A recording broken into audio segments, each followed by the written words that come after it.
What's up, everyone? Welcome to Season 1, Episode 8 of the Director's Spotlight. We are, of course, focusing on Steven Spielberg here in Season 1.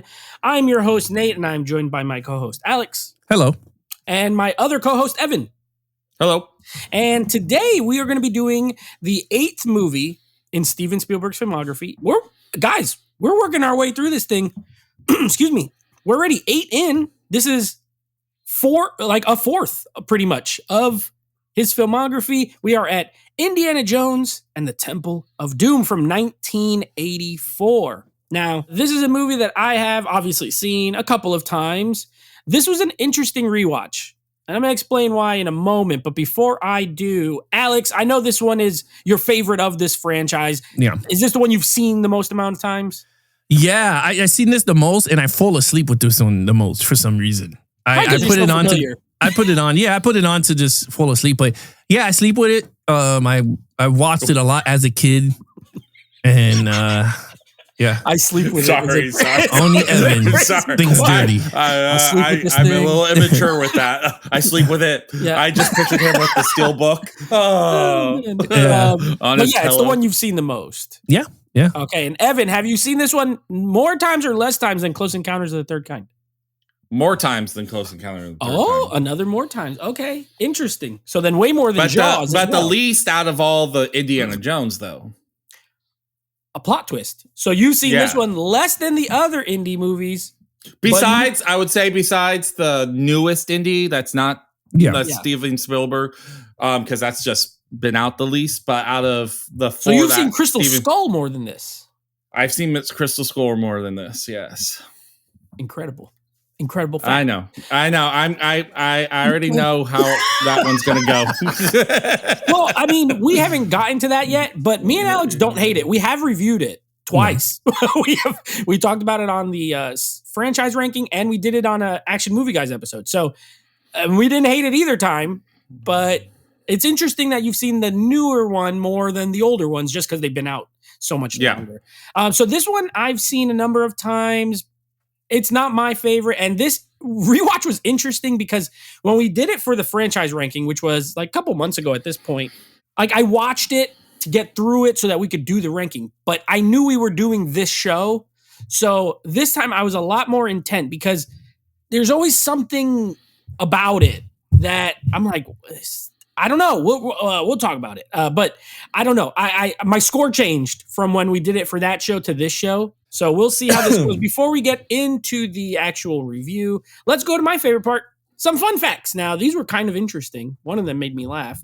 So this movie came out again, 1984, a $28 million budget, box office of $333.1 million. So a massive hit. However, the lowest grossing of the Indiana Jones movies, the Steven Spielberg ones, not counting Dial of Destiny. This one was the least profitable, but it did make a ton of money. Paramount was not upset with these results. 77% critic score, which is also the lowest of the first three movies, and an 82% audience score. So audiences like it a bit better, but they're pretty close, only 5% difference. This was nominated for 2 Academy Awards. No Best Director, no Best Picture for this one. It won one of them. It lost Best Score, and I don't remember which one it won. It was some other, a technical one.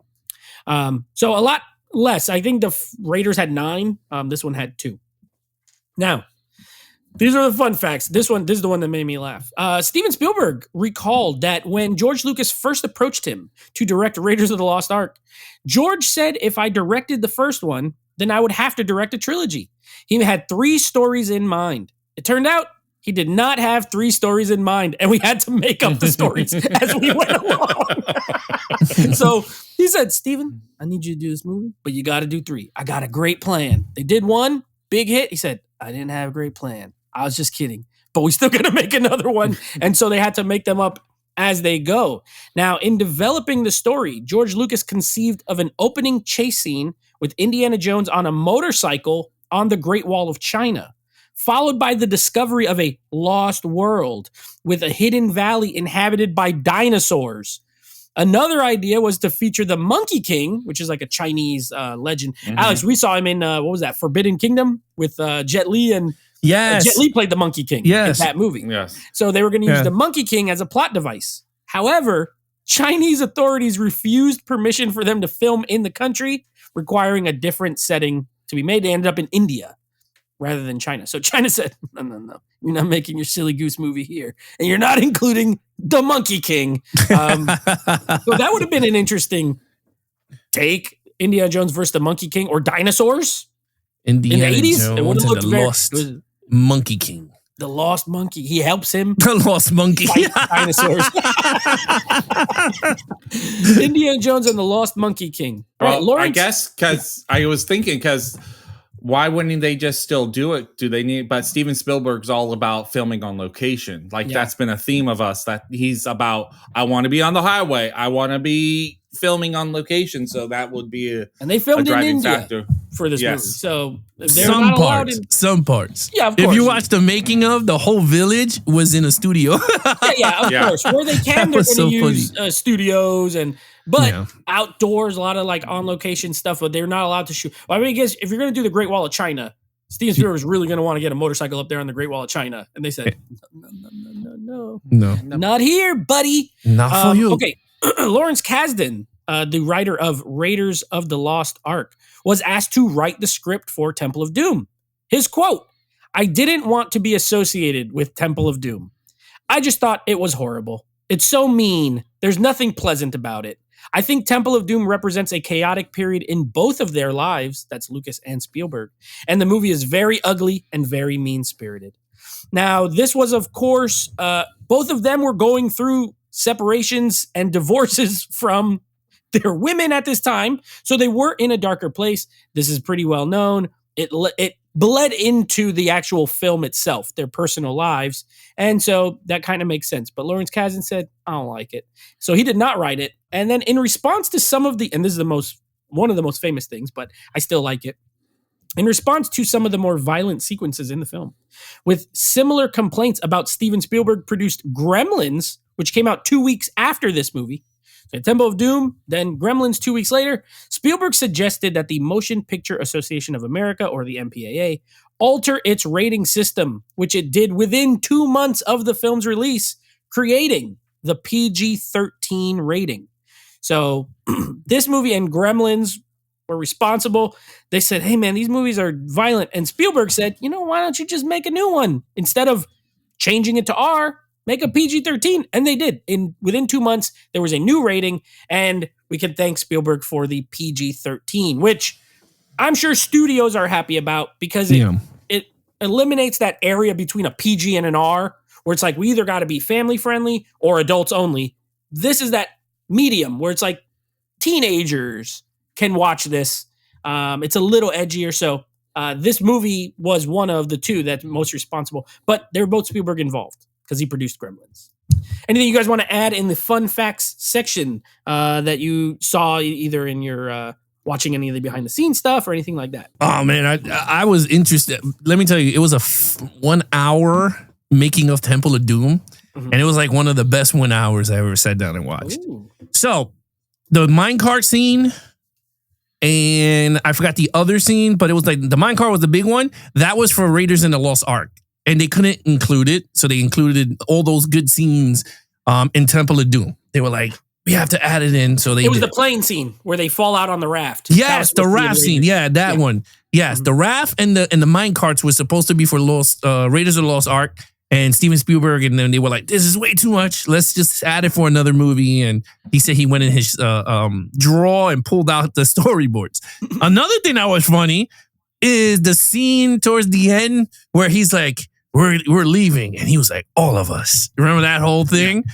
That whole thing, they had no storyboards. They filmed it on there. Everyone had to throw ideas on how to get Indy from one end to the ending of the movie. There was like no storyboards. How to get the kids out all the way up to the minecart, because they had the minecart storyboards. Other than that, everything was not storyboarded. So you see them on the spot going, wait, Indy could do this and do that. And then they were like, yeah, let's just start shooting. This is the film that Harrison Ford herniated his back and he was out for a long time. And they did a lot of shots with the stunt double, and then they added him in. They said that they used all the scenes with Harrison's close-ups. That's when he came back from surgery, and you see him. Because I was like, damn. But I'll tell you, great director, because I did not know that it looked like Harrison Ford throughout of a lot of scenes. I was like, okay. And this is also the time where stunt doubles were not more, I won't say more accepted, because they still are, but like it was normal to have that, and you shoot it where, you can't really tell. But you're like, to your point, Spielberg, you really couldn't tell. It was like, I just thought it was him jumping around the whole time. My favorite scene is when he's like, Short Round, stop screwing around. And then he grabs the thing and then he starts zip lining into the thing. Yeah. That was a stunt double. I was like, oh my God, I thought that was Harrison doing it. I was like, son of a crap. It was that. But the stunt double looked exactly.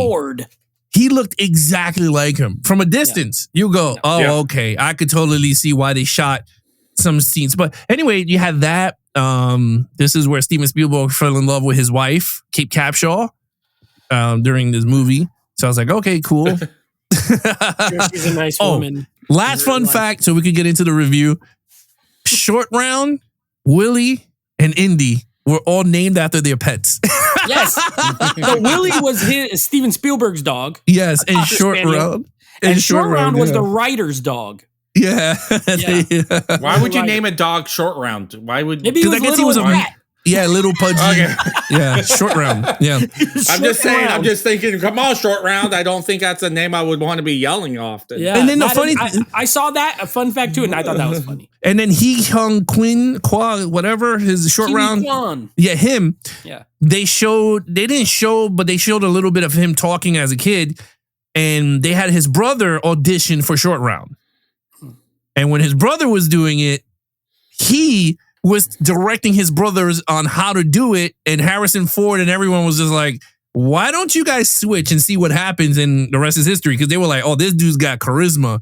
Yeah. And his brother got it instead of his other brother. His other brother's supposed to get the role. But this dude was like so much personality. And they did the scene with the cards. He was like, you cheated. No fun. No judge. Yeah, that part. They did it and they laughed. You cheat big. Yeah, you cheat. Yeah, no fun playing with you. No fun. Yeah. So and he had the card. Yeah, and then he started. So that scene is the scene that they auditioned the kids, and he won it. And Harrison was like, "You're the kid." Yeah. And Spielberg loved him, and then he was in the Goonies a couple years later, which I love as well. We're not gonna do that movie because it's a produced one, but anyway, maybe we do director spotlight Richard Donner.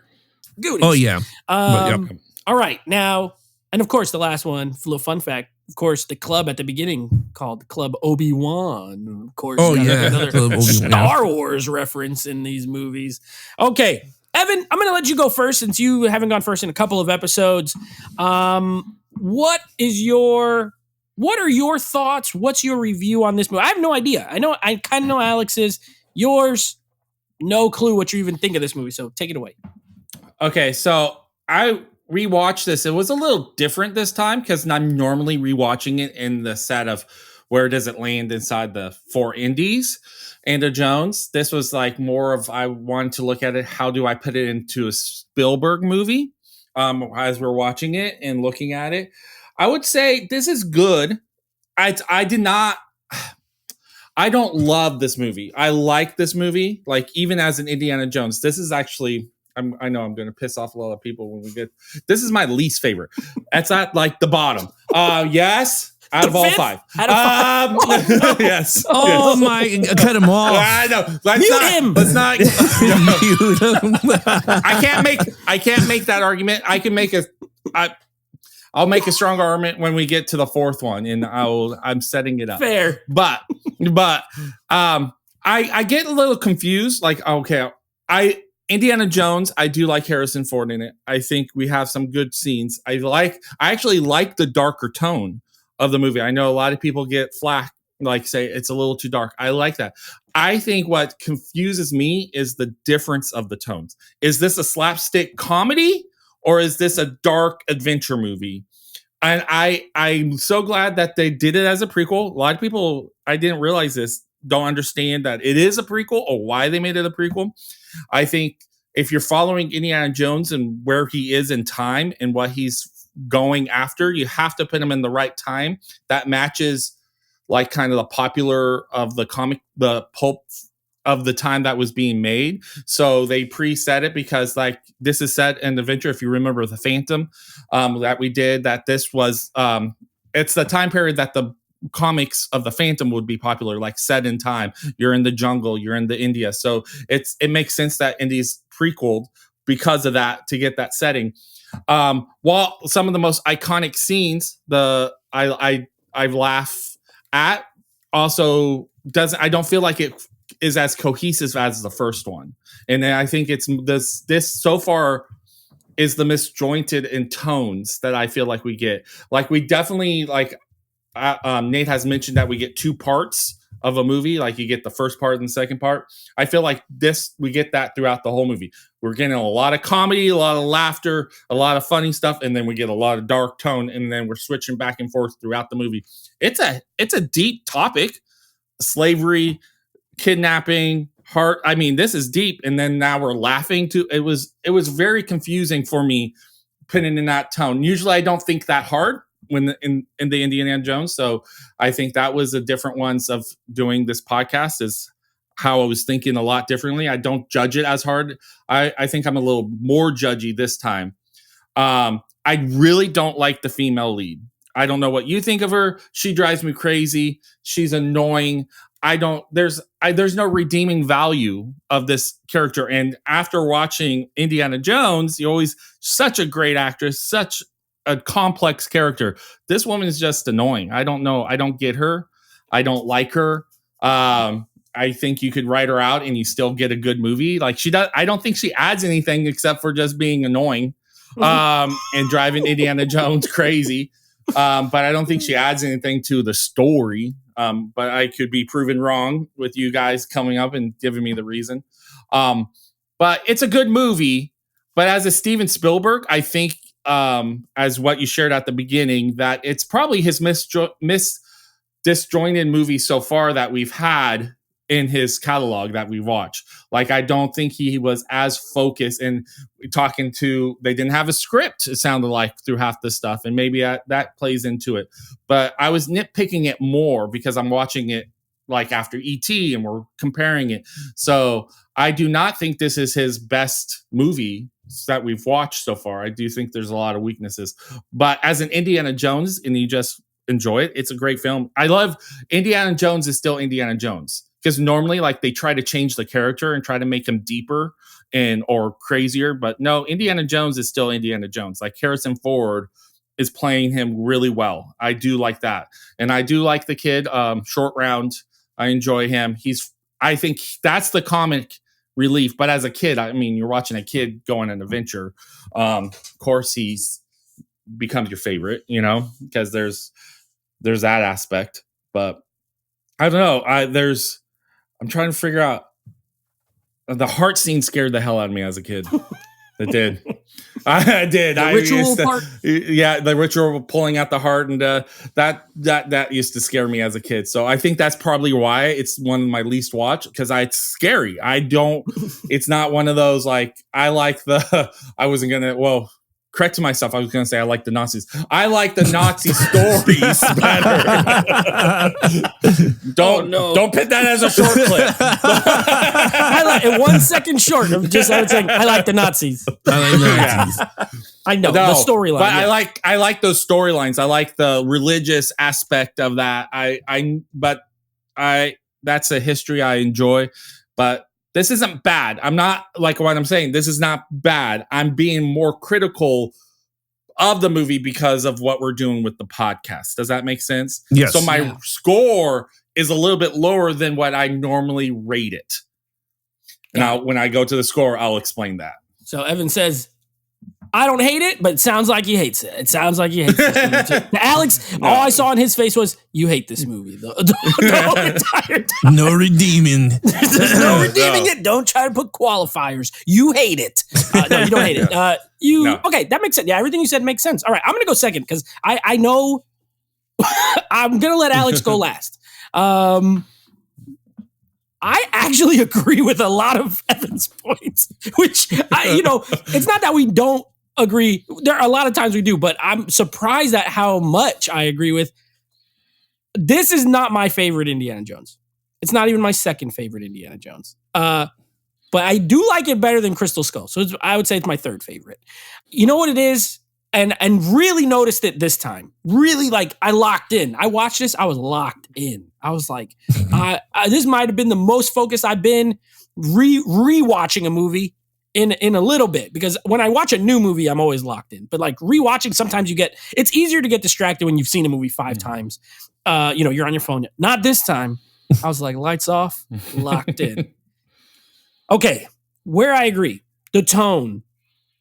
I don't have a problem with the tone itself, the dark side. I love horror movies. I love, so something being darker, no problem to me. My problem is it doesn't match the tone of the other movies at all. Like within this franchise, you watch 1 and 3 feel like a movie and a direct sequel. Whereas this one, it just feels like the kind of oddball of the 3. I'm not really going to include Crystal Skull too much because that came so much later. So I'm just going to kind of focus on the trilogy.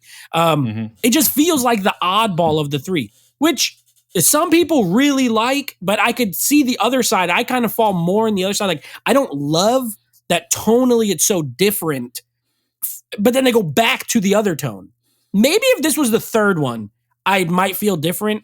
But the fact that we get very similar movies at 1 and 3, but then 2 is like kind of weird. It's a weird movie compared to the other 2. So again, the tone in and of itself, I don't hate. I just think it's weird that it doesn't really match the other 2 movies. Also, story-wise, one thing that I finally figured it out, I could never really figure it out, but one thing that irks me a bit is like this one, as far as the story goes, everything, it's like too coincidental. And Alex knows this because we've done hundreds of reviews already. I'm not a huge fan of like coincidence or like things just happening. Like the first movie made sense as far as he's, you have the cold open. These movies are similar to Bond in a lot of ways because they always have like a cold open scene. So you have the cold open, then we go to the school. Then they basically are going to him for help with this thing. They got to find this thing. And then the story unfolds. Whereas here, it literally falls out of the sky into this situation. If they didn't crash where they crashed, if they didn't do what they did, he would not have even been involved in this adventure. And I don't love that. I'm like, well, story-wise, I think this one has the weakest story, like beginning, middle, end. That being said, this one has some of the best set pieces of the whole movie. So there's still a lot that I like, and I'll get to positives in a second. But it just feels more like a bunch of set pieces rather than a story that they're telling all the way through, in my opinion. I think the opening is great. I love the musical number. I think it's a lot of fun. Now that we've seen 1941, I think, Alex, you called it. That reminded me of that scene when they're all in the thing and they're kicking the stuff. It's literally the same. It is literally the same. And I guess here it's done a little better because now Spielberg's a little more seasoned. But it's the same thing. It's someone's trying to get something. They're constantly cutting to them going, here it's 2 people. She's trying to get the diamond. He's trying to get the antidote. It is funny, but I couldn't stop thinking of 1941 now that we're doing these in order. So that was annoying. It started to annoy me. I was like, oh no, I just can't stop thinking of this other movie. But a great scene, great opening, like great action in this movie. Really, some of the best. The minecart scene is phenomenal. Visually, I think the movie is phenomenal. I think it looks great. I like the caves. I kind of like the scariness of it. Even though it doesn't really fit to me, like the rest of the series, I like it. I do like that. Let's talk about Willie. Now, when Evan was talking about Willie, and he said we were going to correct him, it won't be me because I can't stand her. She's my least favorite, like, female lead in these. And the lady in the third movie is a bad guy, and I still like her better than Willie. Willie is so annoying. She's always, Indy, everything, Indy. She's always yelling like this. And, like, oh my gosh, there's not a single scene in it with her that I like. And I don't know why they went in that direction. Like, she's not likable. In the beginning, she's like, oh, you're going to introduce me. All she wants is the diamond. And she's all about, her looks. And that's okay. That could work. But she's not funny per se. I think you have to be a little funnier. Like, it got to be even more. it wasn't quite over the top enough, in my opinion, if you're going to go this route, because then you're just unlikable. You know what I mean? If you go more over the top, it could be like, okay, you know what though? She's kind of endearing because but it wasn't. It was just like, she annoys me. I've never liked her. I always thought she was annoying. Kate Capshaw might be a great lady in real life. Of course, start with Spielberg married her. I don't know. Maybe she's great. But in this movie, don't like, and I don't even know another movie. I don't even know if I've seen another movie with her in it. I can't think of one. Maybe, but I was trying to think too as you were saying. I was like going, I don't know any Kate Capshaw movies. I'm sure I have, but I can't, maybe not. No, Alex's face says it all. No, I don't think I've seen any of them. Her noticeable films. I'm just gonna say this quick. Yeah, what's her most notable? A Little Sex, 1982. No. Just Cause, 1995. The Love Letter, 1999. Space Camp, 1986. I've seen that. Space Camp? I've seen Space Camp. Just Cause? Is that the Sean Connery? Yeah, Sean Connery. Okay, yeah. So I've seen those. Dreamcat. Dreamscape, 1984.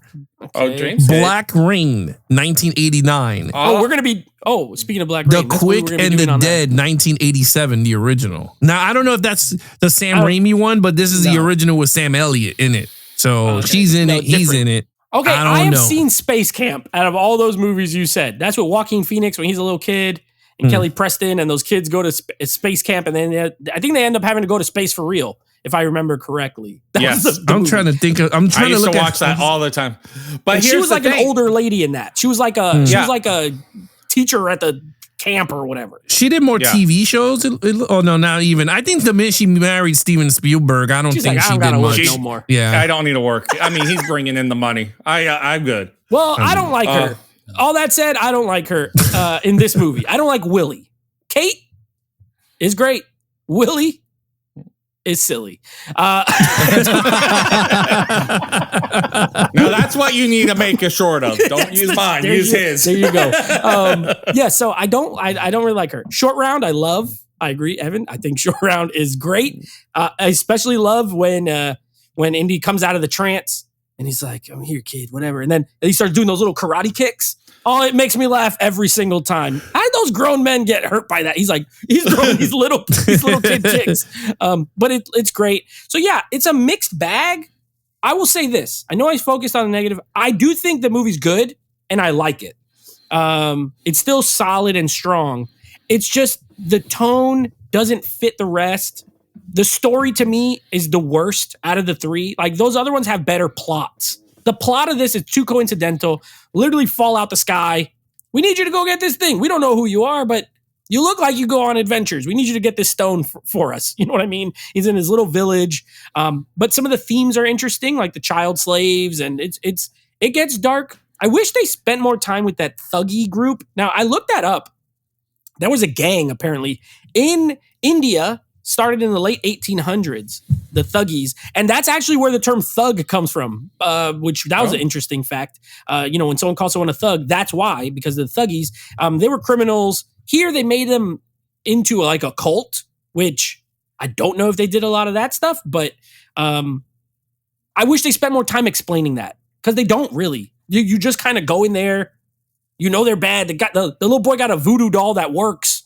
Every time he like stabs it, and my back. So I wish they spend a little more time with that, but I think it's a very good movie. But that's what it is. It seems like the odd duck of the three. And I know for some, and not just, Alex is going to go in a second, but I know a lot of people who love it. I know Quentin Tarantino, this is his favorite of the three movies because it is kind of different. And for a lot of other people, it's like, it's too weird. And I think Spielberg had a quote of like, the problem with sequels is you're going to please half and not please the other half, because half of your audience is going to want you to do what you did the first time. And the other half is going to say, don't do what you did the first time. And so those people love part two and the other people don't love it as much. The good thing here is the movie's so good that everyone kind of likes it. You know, I don't, most people don't hate Temple of Doom. It's more like, I just like the others better. So I kind of fall in that camp. I like it, but it's not my favorite. All right, Alex, please take it away. Tell us your thoughts on Indiana Jones and Temple of Doom. Well, it's funny because it changed. Watching it. No. Yeah, it changed. It changed. He loves it even more now. Oh, I wasn't. No. Well, all right. Let's do it this way. Yeah. I love the movie still. I think it's and you said it the best. I like it because it's tonally is different from the other two. But they did it on purpose. And it's weird because when you watch the making, George Lucas is the one that wanted to go dark because he was like, since we're doing a trilogy, he wanted it to mock the Star Wars Empire Strikes Back. Like how that one is the darkest one between the two. True. So he wanted to do that. And Steven Spielberg's problem was he was like, I never did a movie with voodoo before. Like he was like, I never did this before. So that was the problems and why they didn't have storyboards, because he was like, I never tapped into this style of filmmaking. So I was like, that's very interesting. Now, did the product work? Like you said, 50-50. I love it. I think the darkness of Indy, while I do agree with Evan, when I first watched it, I didn't know it was a prequel. I didn't follow the dates or nothing like that. I just thought it was the next movie. We're into another adventure. So I never grasped it as a young kid or even into my teenage years. I never thought of it that way until I got older. I went, wait, what the hell? I was like, this says 19. I was like, This is before Raiders, and he looks older. But I was like, okay, great. But other than that, like, I enjoyed it. I thought it was fun. I do agree with Nate. It was he lands in India and it was just like, they stole the stones and now you're going to go get it. Like, what? Like, how you throwing me into your shit? like, that's how I felt like. And his tone, Harrison Ford played Indiana Jones great. I liked him. And this is where you got to see Harrison Ford's acting a little bit more, because he was very sarcastic in the first one and lovable and charisma. This one, he went a little bit dark too. Like when he got serious, when the guy is talking and everything, and he's telling Willie to shut up, and he's like, eat the food. And she's like, I don't want to eat the food. He's like, you're embarrassing me in front of everyone. And he's like eating the nasty ass rice and all that. So I was like, okay, great. Then throughout the movie, you see him having the conversations with the guy, and they were having a very heavy political point of view in front of the Sultan or whatever, the prince, the little midget. Yep. And I was like, okay, cool. You got to see him dark and serious. Then they bring in a little bit comedy relief, and then it got dark when he saw the kids getting beat up and, slaves, and he drank the juice and then he became evil. Indy. I don't know. I just kind of liked it. I get what you guys mean between the first and the third Last Crusade and Crystal Skull, where that brung it all, I don't like to, I know Crystal Skull is there, but I don't. Right. I don't consider that the 3-pack for me in terms of adventure. I just think of it as a side quest, if you get what I mean. You know what I mean? Like agree. It's like DLC if you're playing a video game. Yes, it's like we have the first 3 chapters of Indy, and then that's the DLC Crystal Skull. Like I don't consider that. So for me, I don't know. I think this is a perfect one to slot in the middle, because it breaks up. Because if you did this one comedy also, like the first as Raiders, then would the third impact would be the lovable with the father anymore, because it's kind of the same tonally across the 3. You know what I mean? Like you had to have to me personally, you had to have that dark movie in the middle, like to break up the happiness. But what they did was the whole comedy stuff that Evan was talking about. Why did they do it? Is because they were fans of those old serials that had those type of comedy in it, and Steven Spielberg was like, oh, we're gonna throw more of it in this one. And I was just like, well, this was way more than the first movie, but it's weird because it worked. It's weird. It's like it didn't work, but it worked. Some parts work. It's like 50-50. Yeah, like he's like, the scenes where like his feet is on fire. He's like, water. And then you see a big gigantic thing of water. And he's running with smoke. I never saw that from when they widen it. He's running and his feet is still smoking. I thought it was funny. But I liked it. Some stuff I didn't like. The comedy. Like I hated Willie. Oh, let's just get to this one. I did not like Willie in this one. I did not. I agree with all. Okay. Yeah. She was annoying. I don't think she was screaming, because in the making of, she can't scream. And Steven Spielberg said, just make believe you're screaming and we'll add in someone screaming.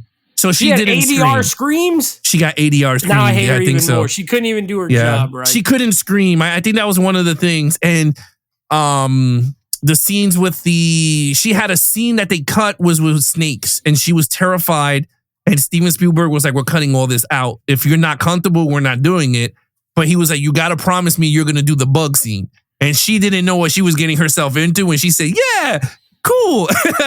And next thing you know, with the bug, she turned pale too. And he said, "Hey, you got to pick one or the other." And she did it. But she's about to do no work on this movie except for the ones where you can see her face. Yeah. But other than that, I didn't like her character. Her character's kind of useless in my eyes. She was just a, what's that word? She was just just there to be there. Not like Short Round was useful. It's not like he wasn't. He was a kid, but he still was useful because the plot of the movie was surrounding around him too, because he was a kid. So he got thrown into slavery also. So it I don't know. To me, Short Round fit the world of this movie, whereas Kate Capshaw didn't. She was just a singer who loves high quality things, and she was just annoying. And I liked the scene, but I thought it was stupid. And this is where, Nate, I'm telling you guys, where I was getting mad is the scene that they're playing cards, and all you hear is screaming but with the surround sound in my house. Yeah, so with my surround sound, it was like high pitched screams. And she holds the bat and she's screaming, and I was just like, "Oh, come on!" He's like, "What's wrong with her?" I thought that was funny. It's like a snake, a bat, the elephant. To me, I didn't like that. I didn't like when she was putting perfume on the elephant. I'm like, "Come on, bro! Like, we all know these animals stink. It's not like they take baths." But she did that. I didn't like her character much. I liked her a little bit towards the end when she was the damsel in distress, because she didn't get to scream much. She was getting thrown into the lava. And I was like, cool. Like, you used her in a part that was like, okay. I'm trying to think of like other, like, I love the sequences of I agree, the minecart is the best, but my scene is the bridge. Oh, when he goes to the bridge, he was like, "Hey, Kali, me in hell." And he's like, "He's not nuts. He's crazy." I thought that was funny when he tied himself. Yeah. It's crazy. This dude really blew up that bridge, and they had one shot, and they did it 6 cameras. George Lucas was in one of the cameras. He was in one, and then the rest they had to position it because this was a one-time deal thing. And what was crazy was the Indian engineers, the people from India, engineers did that bridge for them. But when they went on the bridge, he only could do 40 feet because he was afraid of heights. And he said, "This is where we're going to be shooting from." Like, you see him like this. And then George Lucas walked, and he said the only person that went to the middle was Harrison. He ran. You see him running across the entire bridge on one take to show that he wasn't scared. And he said, he goes, "I do 40 feet." And that was it. And I was like, "Yeah, I couldn't do that.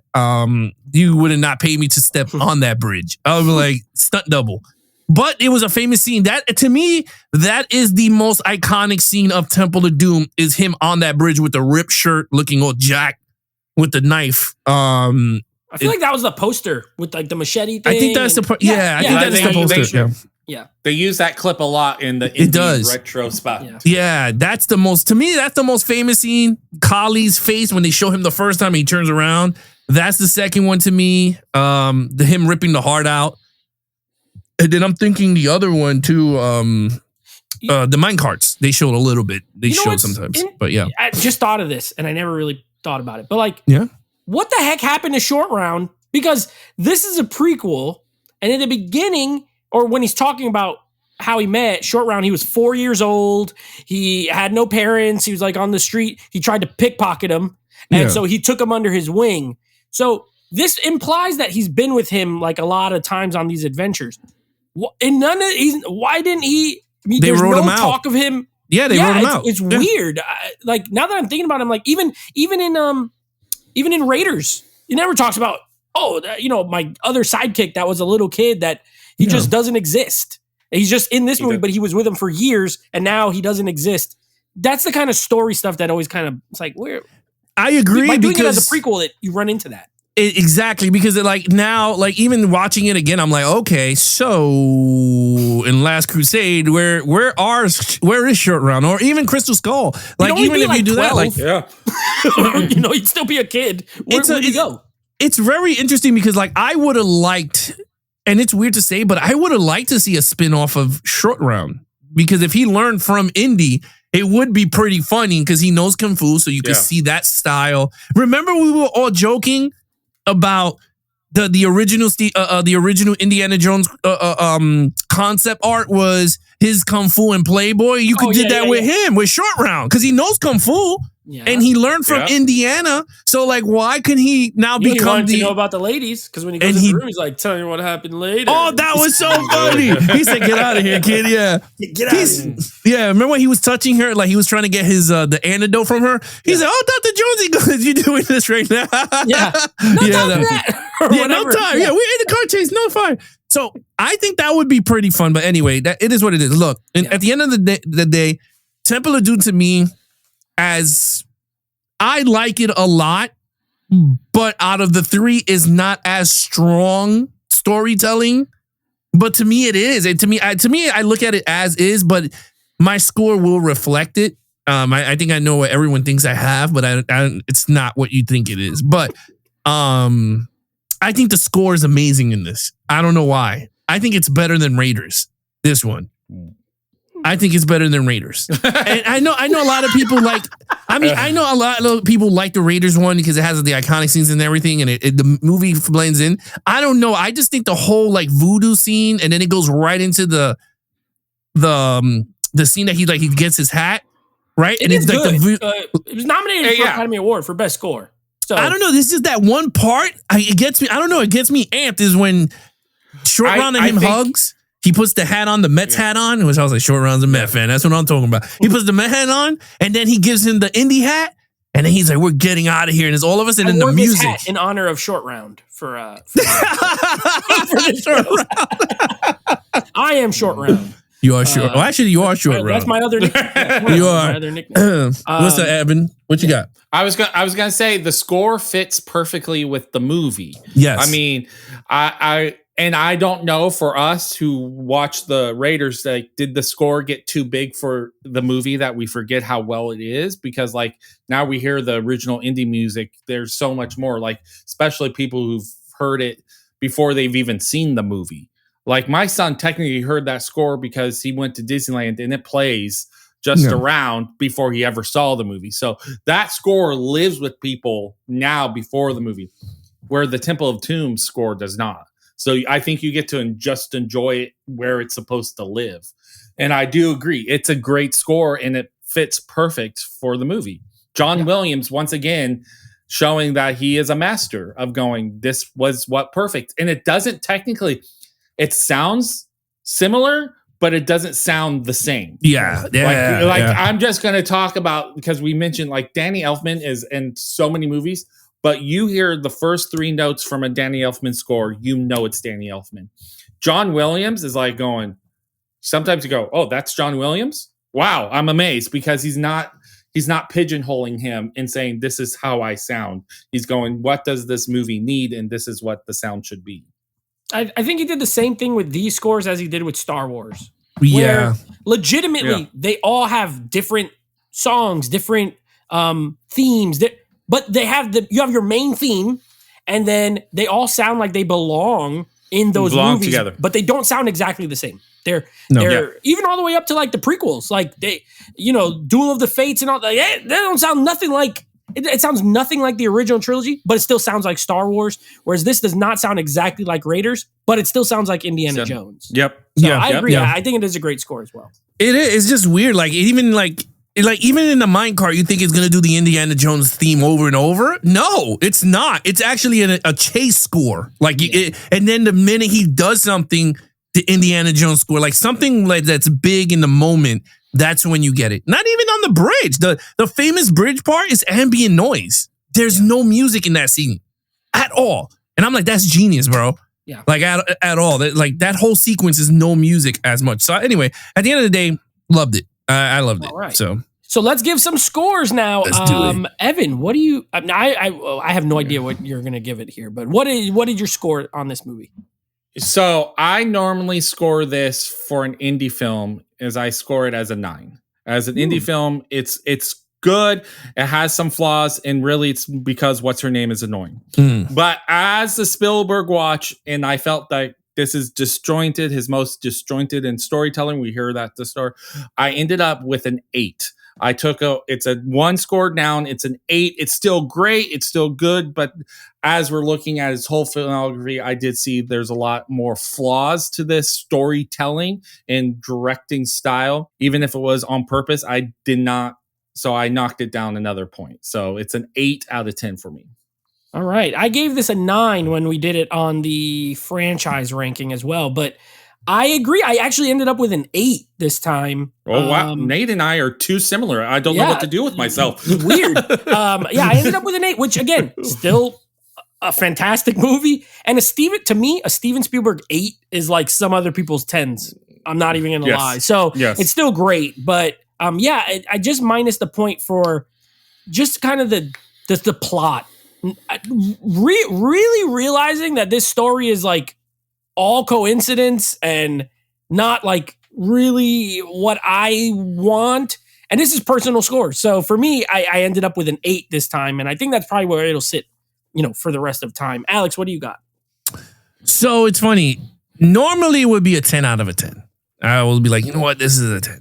For this, I'm doing it due to his filmography, him going up in like I'm trying to be in a way that when I'm scoring, it's him gradually. Is he getting better or is he getting worse? Is his storytelling getting better? His camera work in this one was even better than the damn Raiders, which I'm like, wow. I will say, normally I would give it a 10. I gave it a 9. And the only reason I knocked that point down was Willie was a horrible choice. I mean, we all agree she's the worst. But other than that, you got a perfect villain in this movie. You have a great plot point, which, if you like it or not, I like the darkness of it. So that's why I went up with the 9. And the score to me is just, I love the score of this. And there's a lot of moments here. He created moments, and you have them here too. And Harrison is great. So I give it a 9. Fantastic. So we 9. Yeah. Everyone knocked down 1 point through this rewatch. Yes. Wow. Yeah. But again, great movie. Great movie. For me, not my favorite of the 3. Again, this is a similar, I always compare it, but it's very similar to the original Star Wars trilogy where you ask 10 people and 3 people's favorite is Empire Strikes Back, and 4 people's favorite is Jedi, and 3 other people's is the first one. Same with this franchise. I know people who this is their favorite. I know people who Raiders is their favorite, and I know people who Last Crusade is their favorite. So, and I don't think there's a wrong answer because they're all great movies. It's just going to be, and we're trying to compare versus not just the franchise, but also Spielberg's other movies as we're watching. And I also minus half a point. I was at 8.5, but I minus half a point for him copying 1941 and me realizing it was so blatant. I told you. I was like, wait a minute. Oh my gosh. I wish you didn't point it out because then I couldn't unsee it. I thought it was funny when he was drunk. I mean, not drunk, when he was poisoned and he gets up and the chicks are coming out dancing and he's going, oh yeah, he's dancing with them. Yeah. I thought that was freaking funny. Also, poison, it lasted a long time. He did a lot of stuff while poisoned before. I'm like, he didn't even need that antidote. You should just love with the diamond. Seems like you would have been fine, honestly. I think it's I think it was the adrenaline. Yeah, was keeping the I don't know how that worked because it said rapid. The guy talked it like it was a rapid poison, like he was going to die. He started reacting right away. He was like, getting all weird. And I'm like, okay, but then he did a whole action scene. He's shooting. He's driving. I'm like, oh my gosh. But okay, either way. All right, that is Indiana Jones and the Temple of Doom. Coming up next, episode 9 will be on a movie that is, you couldn't be more different than this movie. And honestly, I would say you couldn't be more different to this point in his career of anything he's made. We're going to be doing a movie called The Color Purple. This is, of course, starring Whoopi Goldberg, Oprah Winfrey, and Danny Glover. What year? 1986, I want to say, or 85. Let me see. 1985. So 1 year later, and tonally, very different. Between the two Indiana Jones movies, he does two movies that are like nothing like Indiana Jones. So very excited to talk about these with you guys. So that will be our next episode. Of course, as always, if you aren't already subscribed, please subscribe to the channel and go ahead and hit the bell icon. That way you get notified when new videos dropped. Also, give us a thumbs up down below if you're enjoying these, and leave us a comment with your thoughts on this movie. Is it your favorite? Is it your least favorite? Is it right in the middle?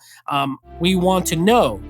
So anyway, that is the show. Thank you for watching, as always. And of course, be awesome to each other and geek out.